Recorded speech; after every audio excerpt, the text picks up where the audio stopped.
aí na nossa live, que é o direito das obrigações e a pandemia. E, inicialmente, nós vamos desativar os comentários, mas a partir de um momento da aula mais próximo ao final, nós vamos tirar alguns minutos para abrir a possibilidade de vocês todos comentarem, perguntarem, participar desse bate-papo com o professor Pablo Stozzi e comigo também. Então, esse tema trabalhado na aula de hoje, sem dúvida nenhuma, é um tema de suma importância. O direito das obrigações, os contratos foram recentemente alterados no final do ano passado e temos, inclusive, projetos de lei em andamento para que, de forma transitória, seja aplicado nessa época de pandemia. Então, eu estou vendo já alguns professores ingressando na live. É uma satisfação vocês estarem presentes. Professora América, professora Samile, professora Clara. Vamos aguardar a entrada do nosso convidado especial, professor Pablo Stozzi.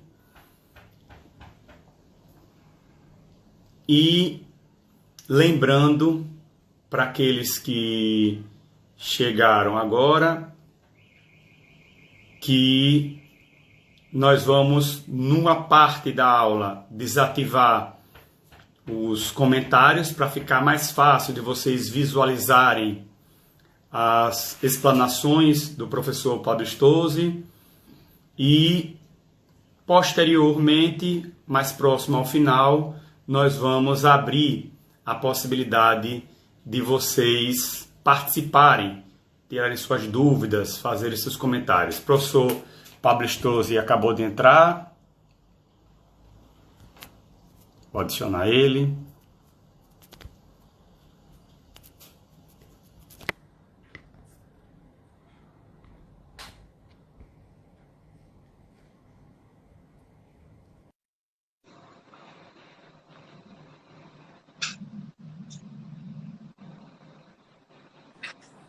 Meus amigos. Olá, professor. Professor Diogo, tudo bem, meu amigo? Tudo jóia? Eu já estava esperando aqui, mas é porque o ao vivo não apareceu para mim. Aí eu fiz um refreshzinho, aí apareceu. Ok, você está me ouvindo bem, professor? Tranquilo. Pronto, eu só vou comentar aqui um pouquinho o meu áudio. Eu vou desativar só momentaneamente os comentários, que foi um pedido da coordenação. E como eu avisei inicialmente, eu vou desativar no primeiro momento os comentários, mas posteriormente todos vão poder fazer os comentários que eu vou anotar. Então, inicialmente, eu queria agradecer a participação do professor Pablo Stozzi, que é uma honra para a Universidade Tiradentes. O senhor está presente nessa live, uma honra para mim, que não fui seu aluno diretamente em graduação, mas participei já de vários cursos. Sou professor da instituição de Direito Civil há mais de 15 anos e, sem dúvida nenhuma, sua bibliografia recomendada por mim e professor muito querido e acompanhado pelos alunos da Universidade Tiradentes.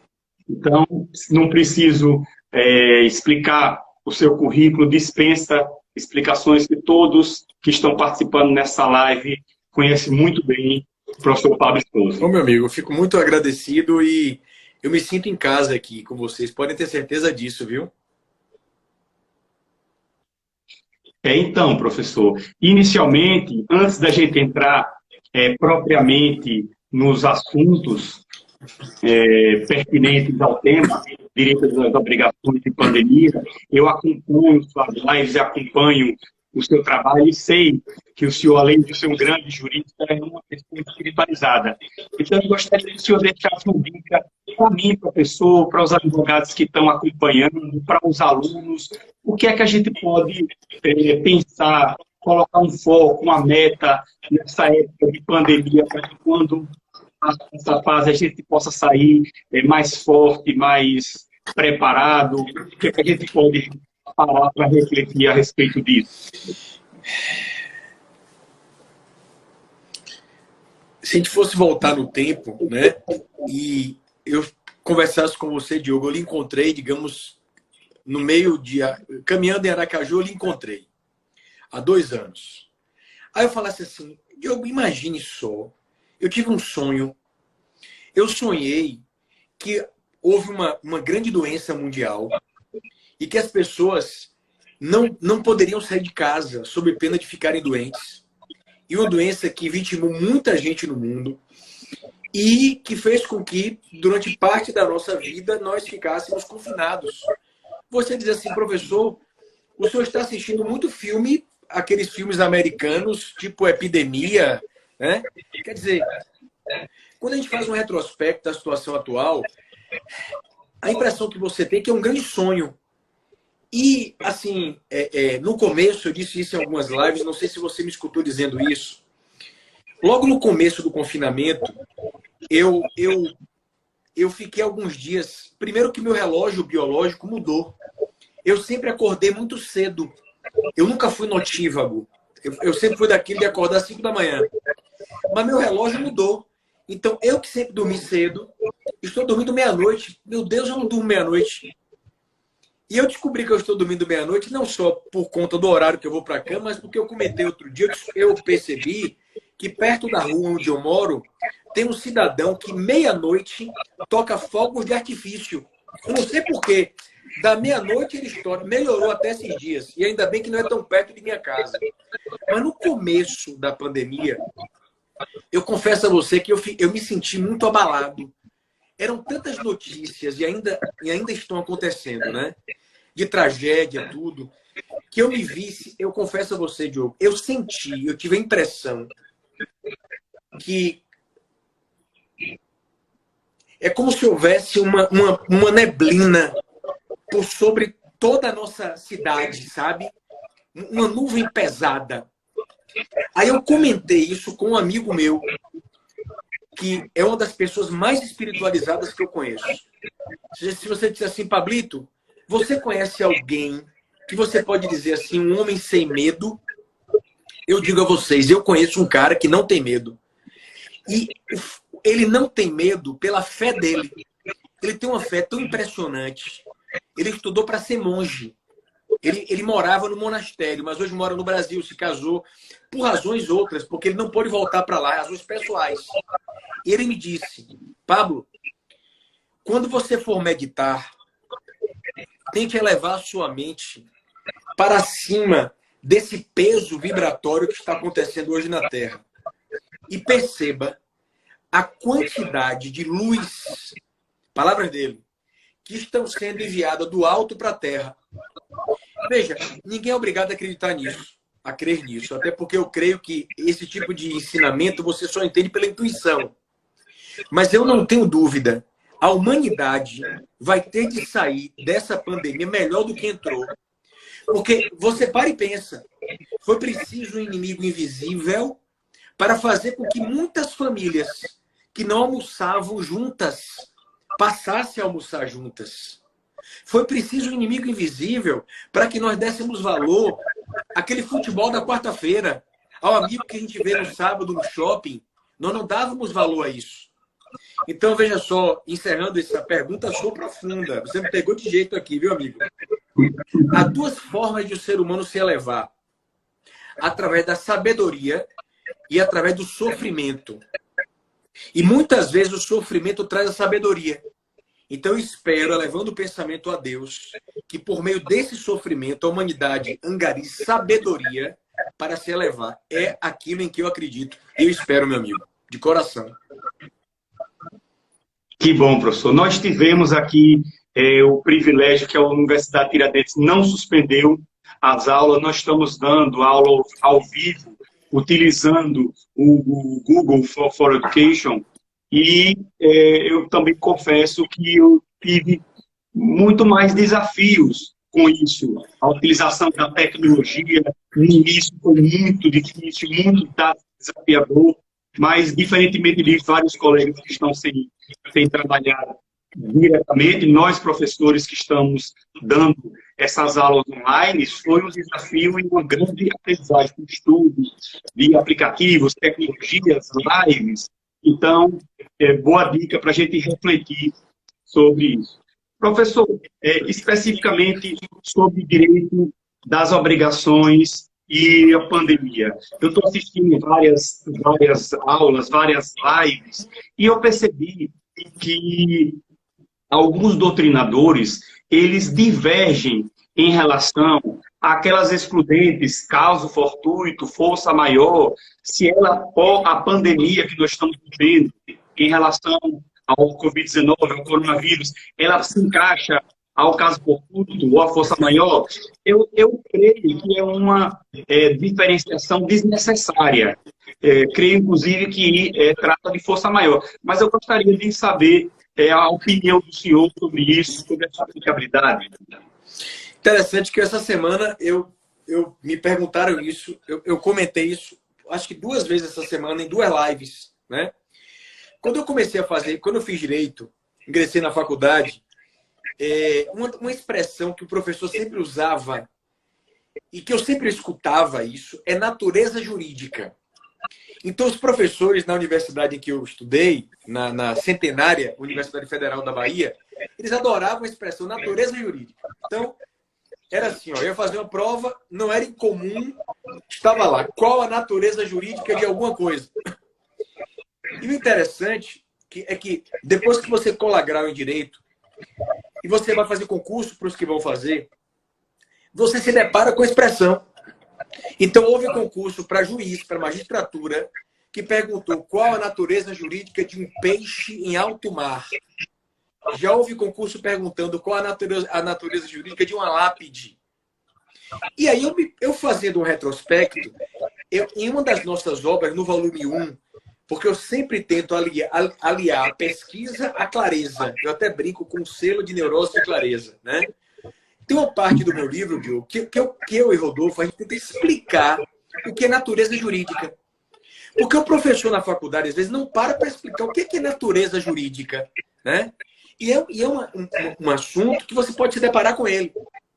Então, veja, toda vez que perguntarem a vocês o que é natureza jurídica em direito, é como se estivessem perguntando o seguinte: em que categoria você enquadra isso no direito? Por exemplo, esse lápis aqui, ou a minha caneca da Hello Kitty. Eu adoro Hello Kitty.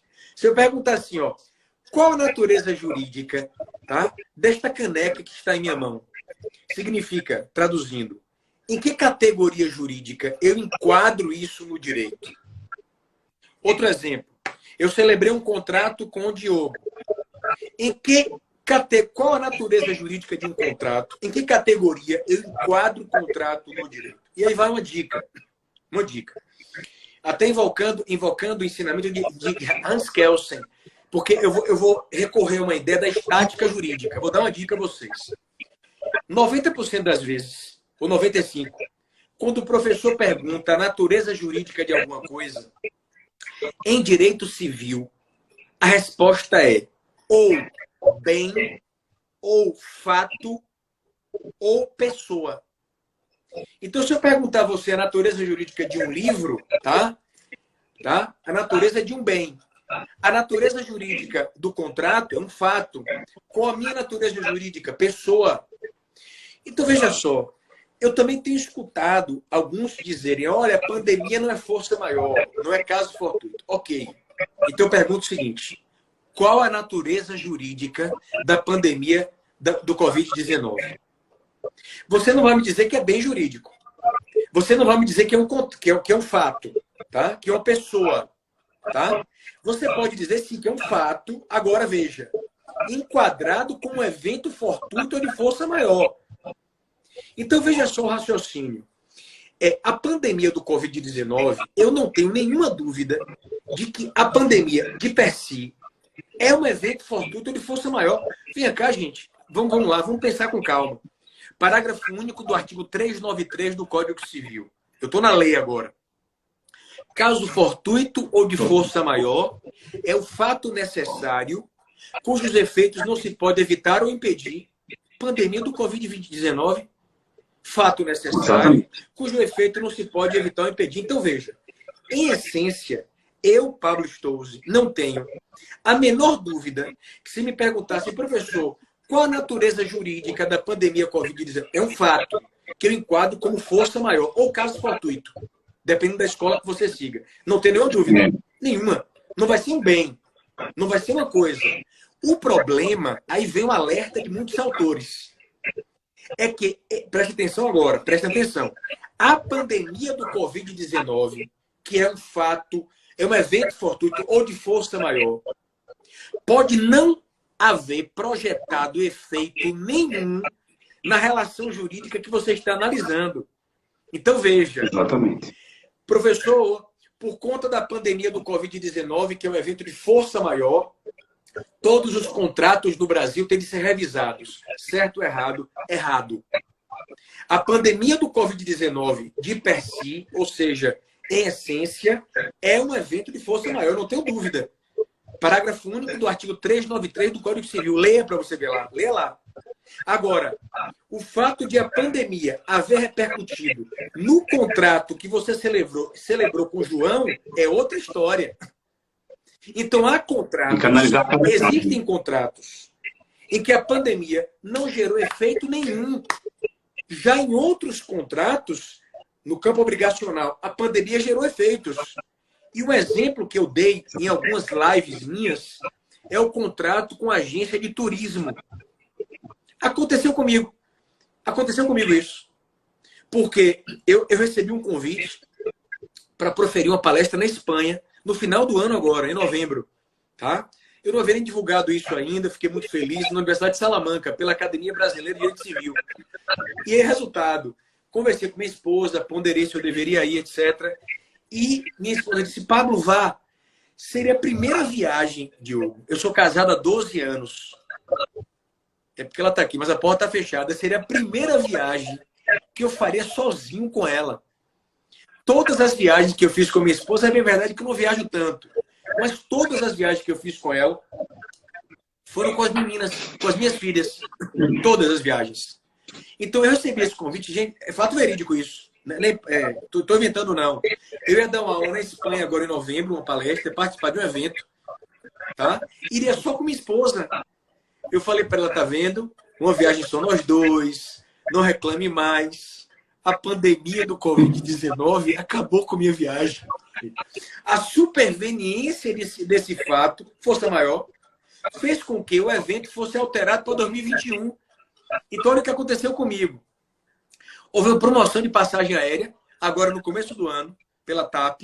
Eu comprei a passagem num preço fantástico.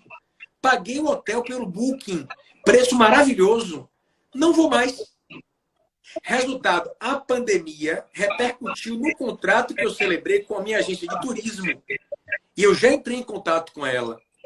Tá claro isso, Diogo? Então, respondendo a sua pergunta, claro, não tenho nenhuma dúvida que a pandemia do Covid-19 de per si é um evento de força maior. Agora, isso não significa que ele vai gerar efeitos em todas as relações obrigacionais.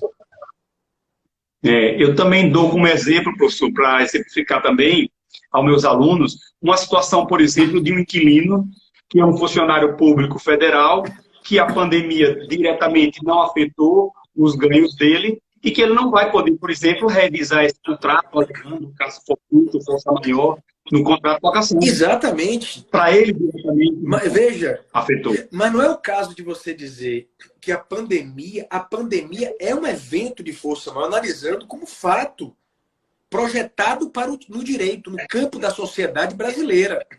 Agora, não repercutiu neste contrato. Neste contrato. E veja, inclusive a repercussão no campo obrigacional, já que é o nosso tema, semana passada eu despachei em um processo, e posso comentar porque já publiquei o despacho, com muita alegria, fiquei muito, muito feliz quando eu vi havia uma sentença que condenava um réu, se não me engano, foi uma homologação de acordo. Ele estava pagando parcelas da obrigação. E este réu, este executado, ele era dono de uma academia de ginástica, que por conta dos decretos, etc., a academia fechou agora na pandemia. Aí ele, olha que interessante, Diogo, o réu, o devedor, atravessou uma petição pedindo ao credor, dizendo, olha, por conta da pandemia, houve um desequilíbrio na base econômica do contrato. Então eu queria que você me concedesse um prazo, uma moratória. Eu não tenho condição agora de pagar. O credor, então, respondeu, concordando que, diante da pandemia, compreendia. Eu despachei, feliz da vida, elogiei as partes, porque o caminho que hoje, a porta que nós mais precisamos abrir é a da renegociação. Exatamente. Do acordo, do consentimento mútuo. Eu comentei na semana passada numa das lives, eu fiz uma postagem no meu Instagram, depois procurem lá, já tem algum tempo. Eu fiquei, Diogo, sensibilizadíssimo. Inclusive, eu até comentei também, essa semana, o advogado a quem me referi. Eu copiei uma reportagem no meu Instagram. Ele até me parou no shopping. Professor, eu fui advogado, eu dei um abraço nele, parabenizei. Menino novo, jovem. Veja só, uma senhora. É um caso que me tocou profundamente. Ela entrou numa farmácia aqui em Salvador, de uma grande rede de farmácias. Houve um acidente dentro da farmácia. Ela morreu, Diogo. Dentro da farmácia. O viúvo ingressou com a demanda indenizatória e na audiência, não foi na unidade em que eu sou juiz, não, foi em outro lugar. Na audiência, a farmácia fez uma proposta financeira até boa, segundo o advogado me disse, depois, quando ele me encontrou no shopping. Agora ele falou, professor, saiu uma matéria sobre isso. Uma matéria do Bahia Notícias. Ele falou assim, meu cliente só aceita esta proposta de acordo se vocês fizerem um pedido formal de desculpas para ele. Resultado, o preposto da farmácia, a advogada da farmácia, o advogado, não só fizeram um pedido de desculpas, como todos acabaram a audiência abraçados e chorando. Você imagina o que significa um acordo desse? Ele sai do direito e abre os portões da alma, meu amigo. Não é só o dinheiro. O dinheiro é importante, ok. O advogado falou, doutor, foi uma boa proposta. Mas mais do que isso, o que o meu cliente recebeu foi um algo mais. É nesse algo mais que a justiça não consegue chegar. Que só a civilidade, a consciência... Por isso que eu digo sempre, conciliação é a chave da melhor justiça. Porque esse tipo de manifestação você encontra lá. Exatamente. Até porque a quantidade que nós temos de processo no Poder Judiciário, a melhor forma, eu sempre digo aos meus alunos, aos meus clientes, que é um bom acordo. Né? Que haja concessões. Olha só, no meu gabinete, a parede que divide meu gabinete e a sala de conciliação é uma divisória fina. Então eu ouço algumas frases, tá? Quando eu sinto que os ânimos estão se aquecendo, eu saio do meu gabinete e apareço na sala de conciliação. E aí, uma vez, eu peguei uns flashes, tá? E a questão era a seguinte, o problema era um cachorro. O cachorro fugiu da casa do cidadão. E o réu teria achado o cachorro. O réu não devolveu o cachorro, dizendo, olha, eu não tenho certeza se o cachorro é dele. O cachorro estava maltratado, eu achei e comecei a cuidar. O autor disse não, ele fugiu. Ou seja, ficou aquela dúvida de quem era o cachorro. Eu então disse não, farei o seguinte, vou pedir que tragam o cachorro para o fórum. Porque aí eu quero ver a reação do cachorro com os dois, para ver quem era o dono. Só que não deu certo, não deu certo, Diogo, apesar da minha boa intenção. Porque o cachorro era um Rottweiler. Aí eu fiquei na dúvida, melhor não trazer, entendeu? Não trazer. Seria a melhor solução. Seria a melhor solução. Professor, a gente sabe, a gente comenta também na sala de aula, que nós temos, e eu acho que não tem dúvida sobre isso, duas teorias no Código Civil que a gente pode aplicar para revisar os contratos, as obrigações nessa época de pandemia. Uma é a teoria da imprevisão e a outra é a da onerosidade excessiva. Mas, especificamente da onerosidade excessiva, acho até que no seu livro, o senhor comenta isso, quando o artigo 478 uniu os fatos supervenientes à onerosidade, o fato seja extraordinário e imprevisível, o artigo meio que se tornou imóvel. Se tornou. Então, como é que a gente poderia aplicar tanto a imprevisibilidade, que não tem dúvida, mas a teoria da onerosidade excessiva para revisar os contratos na época de pandemia? A teoria da onerosidade ela é mais facilitada, porque ela não vai partir dessa necessidade da imprevisibilidade. Mas a questão fica fácil, porque a pandemia do Covid-19 também foi imprevisível. Então, esse desequilíbrio, ele é detectável. Agora, eu chamo a atenção de vocês, Gil, que pode acontecer de a pandemia haver impossibilitado o contrato. É outra situação. Imagine que você tem uma viagem de lua de mel. A sua viagem é de lua de mel.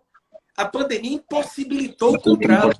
Então, a pandemia pode, inclusive, gerar, em certos casos, o que a gente chama, que se vem do direito anglo-saxônico, a ideia do anticipated breach of contract, da quebra antecipada do contrato. Então, você pode haver celebrado um contrato recentemente e a pandemia tornou impossível o cumprimento da obrigação. Houve uma quebra antecipada do contrato. Nesses casos, presta atenção, eu tenho sustentado, e é um raciocínio lógico, eu penso, que você pode até exigir o seu dinheiro de volta, mas você não pode, por exemplo, querer que a agência de turismo pague para você perdas e danos, indenização por dano moral, porque eles não concorreram para o dano. Eles também sofreram essa repercussão. É uma discussão que tem havido, inclusive, muito no campo das mensalidades escolares. Eu recentemente, inclusive, fiz uma live abordando esse tema, que é outro tema bem sensível, no campo das obrigações. Bom, professor, aproveitando esse exemplo que o senhor deu, é importante a gente lembrar que a gente também fala muito sobre isso, que havendo um contrato desse e um descumprimento, não por parte do consumidor, porque não houve culpa dele, mas por um caso fortuito, uma força maior, aquelas consequências que estão no contrato, decorrente do inadimplemento, juros, correção, cláusula penal, elas não podem ser cobradas do consumidor. Então, nesse exemplo que o senhor deu, ele tem que receber integralmente o que foi pago, ele tem que ser restituído sem que haja nenhum ônus. Na minha visão, sim. Não há porque se... primeiro que a cláusula penal ela é indenizatória. Se o evento é fortuito, não há o que indenizar. Na mesma linha, nenhum tipo outro de encargo, porque juro de mora também indeniza. Não tem sentido. Da mesma forma que eu não posso exigir que a agência de turismo devolva o meu dinheiro mais uma indenização, eles não podem pretender, em tese falando, devolver meu dinheiro abatendo um valor a título de multa. Porque o evento é fortuito. É nesse ponto, Diogo, que você precisa renegociar. Em alguns contratos, atenção, questão de concurso, em alguns contratos é comum, contratos mais elaborados, que as partes já estipulem uma cláusula chamada cláusula de hardship. Eu tenho falado muito nisso. Hardship. Essa cláusula, ela obriga as partes a renegociarem se um acontecimento superveniente desequilibrar a base econômica dele. Mas mesmo que não haja essa cláusula, as partes têm de fazer um esforço de renegociação. Entendi. Professor, acho também importante a gente ficar aberto a falar o que o senhor quiser, obviamente. Mas, como moderador, eu acho importante também a gente falar um pouco sobre o projeto de lei 1179 de 2002, que é um projeto que está em andamento ainda, mas que ele busca flexibilizar as relações privadas. E eu entendo que esse projeto, pelas teorias que nós temos, pela doutrina que nós temos e a jurisprudência, tudo que tem no projeto, na verdade, a gente já poderia aplicar as teorias e resolver os litígios. Eu entendo que é uma arrumação legislativa, mas tem muitas dúvidas sobre esse projeto. E o primeiro que eu acho é aquela proibição que existe no projeto, nos casos de contrato de locação e nos casos de despejos, da proibição da desocupação. Então, eu queria que o senhor falasse se essa desocupação ela é absoluta ou se ela é relativa, o juiz deve analisar o caso. Você tocou num ponto importante. Tramita no Congresso Nacional e está agora na Câmara, porque já foi votado no Senado o PL 1179. Esse PL vai instituir, pretende instituir, o regime jurídico emergencial de direito privado por força da pandemia. É um PL bastante amplo, porque ele traz regras em várias partes do direito privado. Na parte geral, a norma sobre prazo de prescrição, pessoa jurídica, na parte de direitos reais, há normas que tocam condomínio, na parte contratual, enfim, é um projeto muito amplo. Como você bem colocou, é muito importante pontuar isso. Não pensem vocês que esse PL, esse famoso PL da pandemia, ele não traz institutos novos. A teoria da imprevisão, onerosidade excessiva, tudo já existe. Ele tenta fazer uma arrumação por conta da pandemia. Tá? Então, não se pode dizer que há propriamente uma novidade nesse PL. Mas especificamente na pergunta que você fez, no caso do despejo, recentemente, eu vi a notícia dizendo assim, olha, o Senado Federal proíbe a liminar na ação de despejo. E aí eu alertei algumas pessoas. Falei, olha, cuidado. O Senado proibiu num projeto de lei que não virou lei ainda. E fique muito atento. Quando você pegar esse PL para ler, você vai ver que essa proibição da liminar na ação de despejo não é para qualquer hipótese, é para algumas hipóteses de despejo. Então, essa ideia que estão repercutindo, olha, agora na pandemia, não cabe liminar em ação de despejo, não é bem assim. Primeiro, o PL não virou lei. Segundo, mesmo que vire lei, na redação atual, essa proibição da liminar não é para qualquer situação. Recomendo que vocês vejam. Outro ponto também, o senhor já falou inicialmente, agora, mas outro ponto também que eu acho importante é sobre a parte de condomínio, que o projeto também trouxe a tecnologia para ser utilizada, como, por exemplo, as assembleias virtuais. Isso. Muitas das vezes a gente não participa de uma assembleia por falta de tempo, está no trabalho. Então, acho que bem interessante essa parte também da tecnologia, que o Código Civil, por ter sido um projeto de 1970, o projeto não trouxe especificamente a tecnologia. Então, a pensar na tecnologia dentro do direito civil é muito importante. A questão do condomínio é interessante, porque com a pandemia do Covid-19, houve uma grande discussão sobre os poderes do síndico. Então, por exemplo, no condomínio que minha família mora, o síndico, ele imediatamente se movimentou para criar restrições de trânsito de pessoas, fechar a academia e começou a haver discussão sobre isso. É claro que no melhor dos mundos, o ideal é que o síndico adotasse tais medidas após uma autorização assemblear.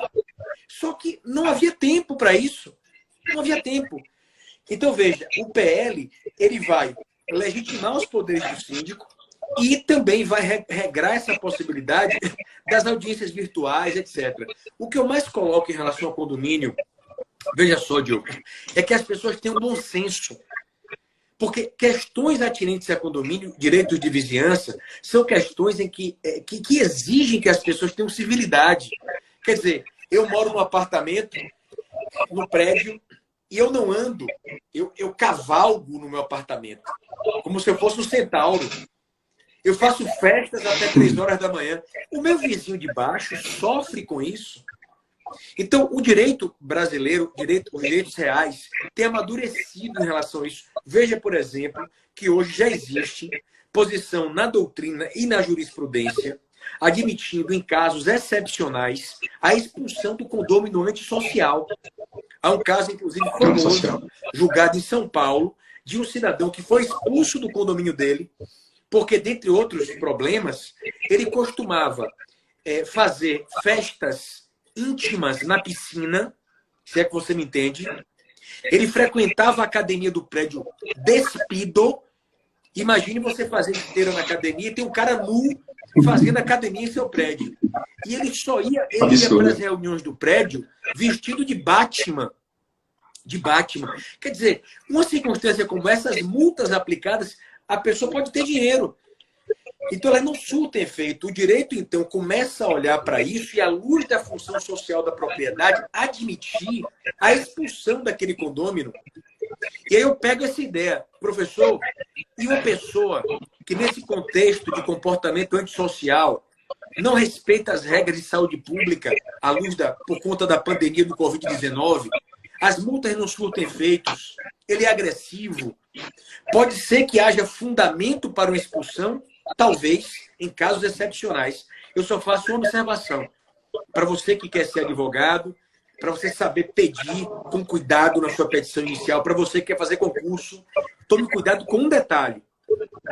Quando o juiz defere a expulsão de um condômino, ele não expropria o condômino. O apartamento não deixa de ser dele. O juiz apenas aplica em face dele uma obrigação negativa de não morar. Ele pode alugar, ele pode emprestar, ele só não pode morar naquele condomínio em razão do comportamento antissocial.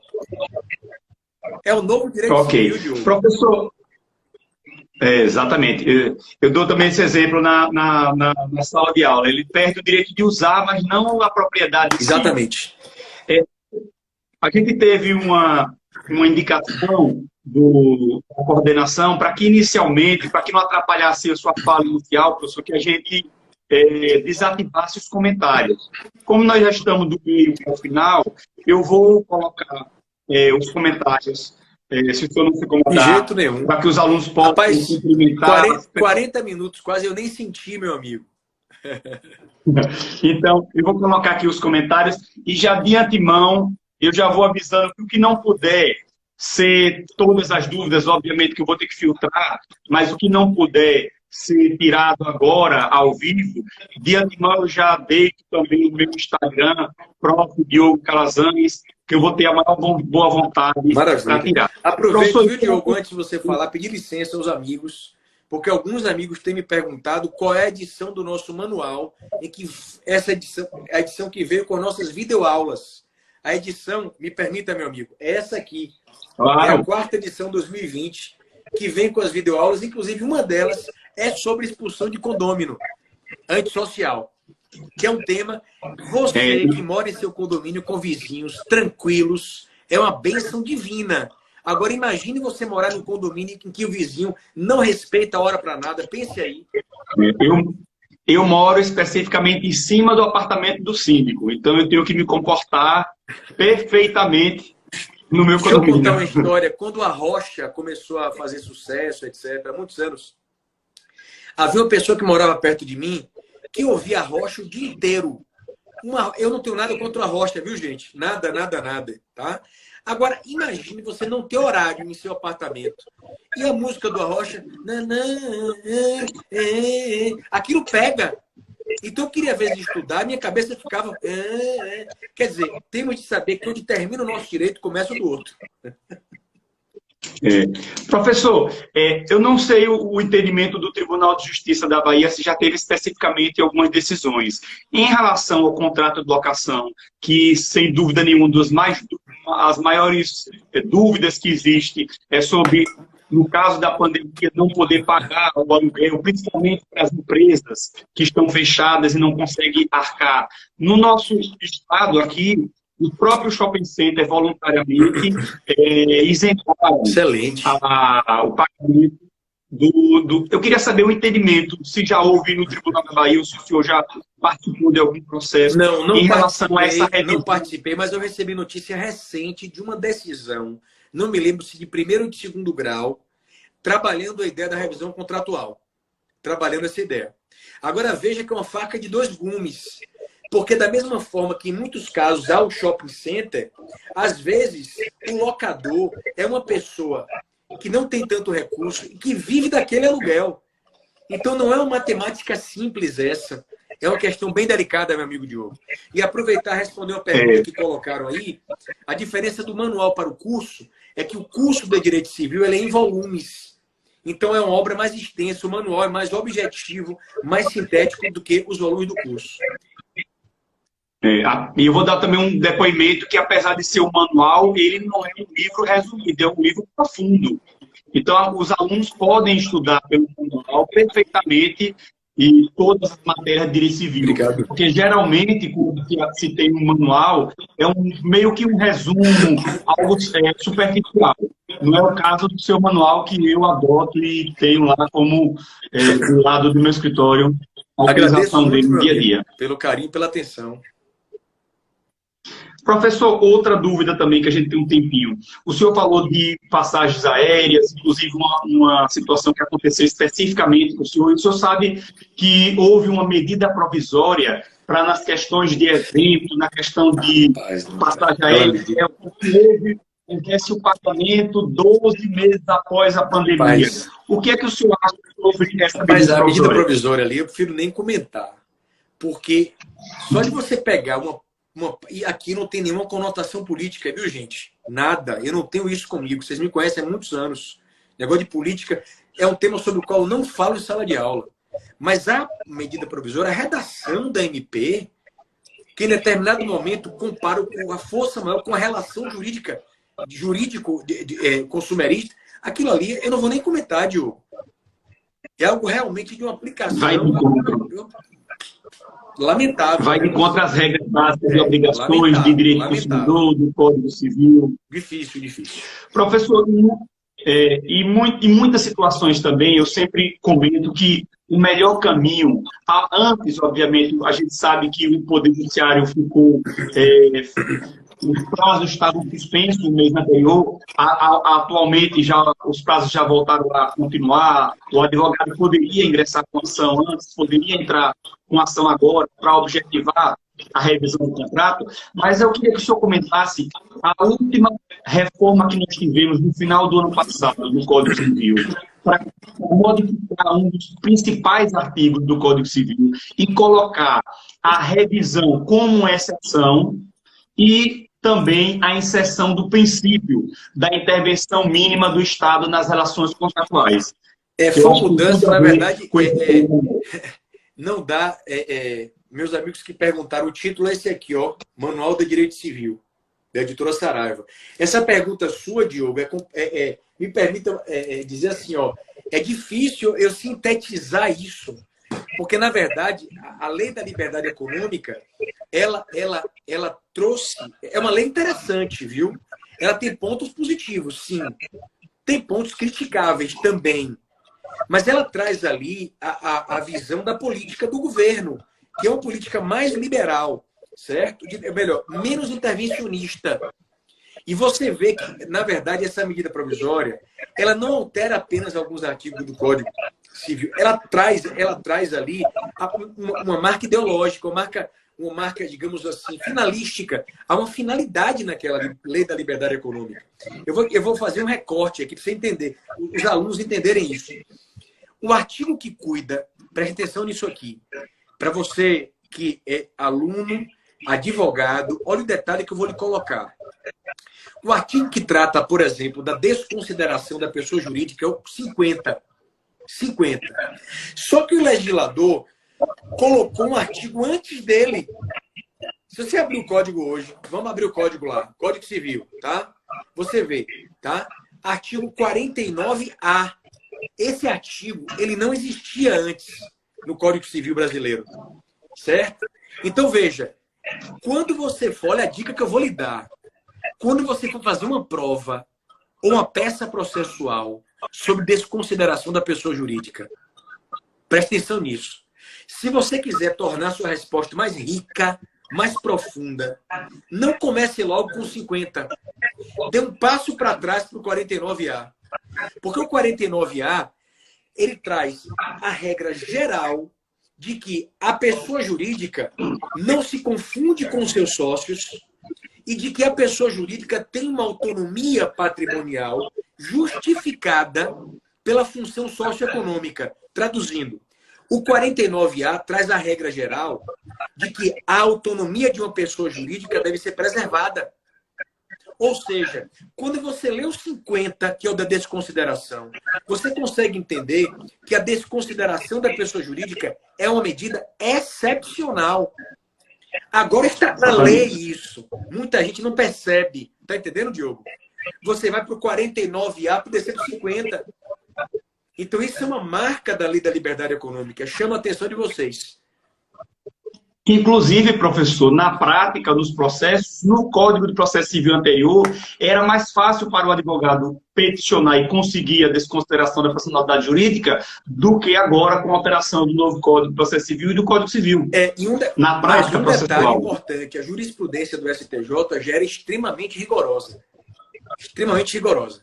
Então, eu, na condição de magistrado, geralmente, quando o advogado peticiona, pedindo a desconsideração, eu mando emendar.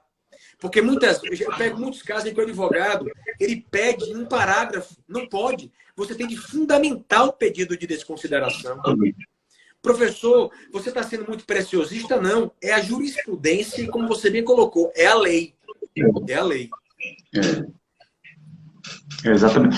Uma aluna, Rinaldo, ela fez uma... Um abraço a Rinaldo aí. Olha como o Rinaldo percebeu bem, tá vendo? É mais difícil desconsiderar à luz da teoria maior. Mas no campo do consumidor, que é a teoria menor, é mais fácil, registrando isso aqui. Um abraço, Rinaldo. Respondendo a Lícia também, querida Lícia. O manual da gente, ele tem um preço muito bom na Amazon e na Editora do Direito. Amazon e Editora do Direito. Luiz Madeira, um abraço, Luiz, para você também, meu irmão.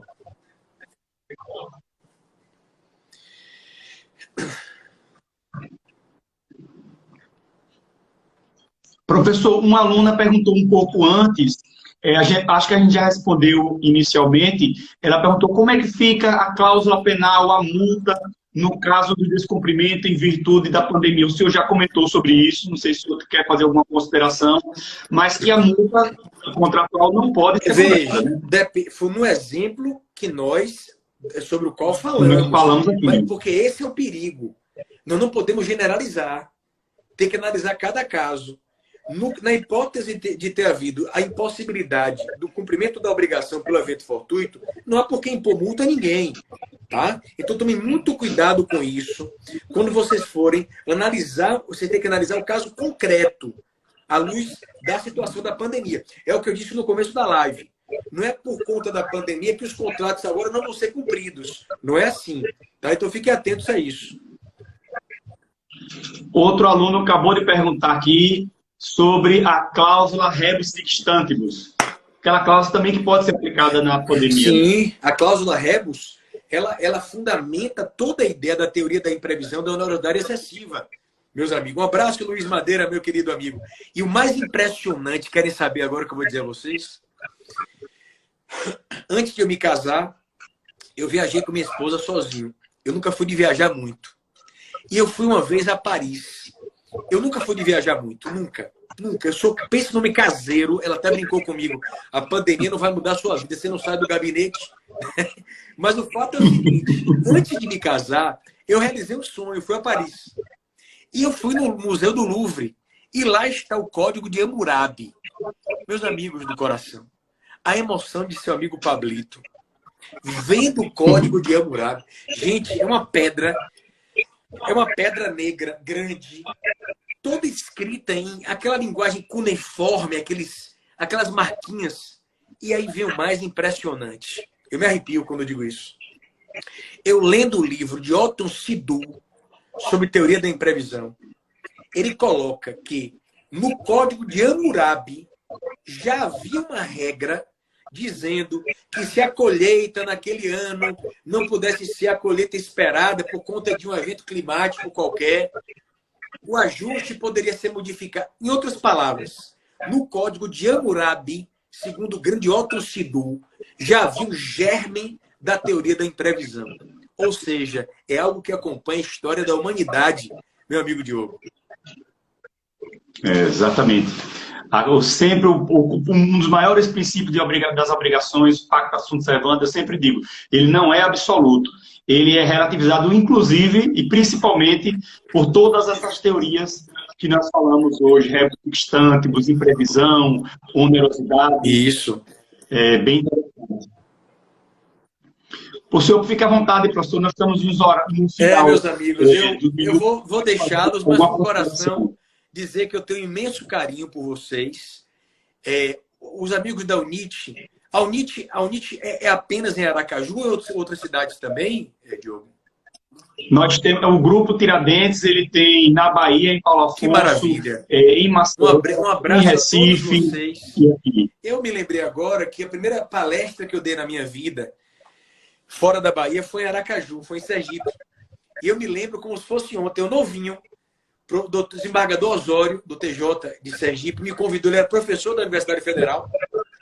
Ele assistiu uma palestra minha, eu tinha cabelo na época, e ele me convidou para ir. Eu peguei um avião da Varig, morrendo de medo do avião. E eu me lembro que o avião estava se aproximando da cabeceira da pista, chegando em Aracaju. E eu vi um homem lá numa lagoa, lavando, dando banho em um cavalo. E eu estava com tanto medo naquele avião. Eu olhando, meu Deus, eu queria estar com aquele homem dando banho naquele cavalo. Por conta do medo da viagem, eu saí de Salvador e eu registro isso para dizer o seguinte: eu sou imensamente grato a vocês, ao carinho de vocês. Vocês todos não sabem como são importantes em minha vida. Então, minha forma de dizer muito obrigado é em cada live, em cada aula, em cada escrito, dar o melhor de mim e elevar o pensamento a Deus por cada um de vocês, meus amigos, de coração. Então, professor, já fica aqui o convite para o senhor participar, após a pandemia, obviamente, participar do nosso maior evento que nós temos no Congresso Jurídico e matar a saudade aqui de Aracaju, dos alunos. Tenho certeza que o senhor vai gostar, porque é o maior evento de Sergipe Jurídico, nós temos palestrantes de renome e todos nós estamos esperando, aguardando o senhor novamente aqui na Aracaju. Vai ser uma honra, meu amigo. Um abraço grande, viu? Fiquem com Deus. Um abraço e também vamos encerrar por aqui. Muito obrigado. Foi uma honra para a Universidade Tiradentes e uma honra para mim dividir essa live. Muito obrigado. Um abraço.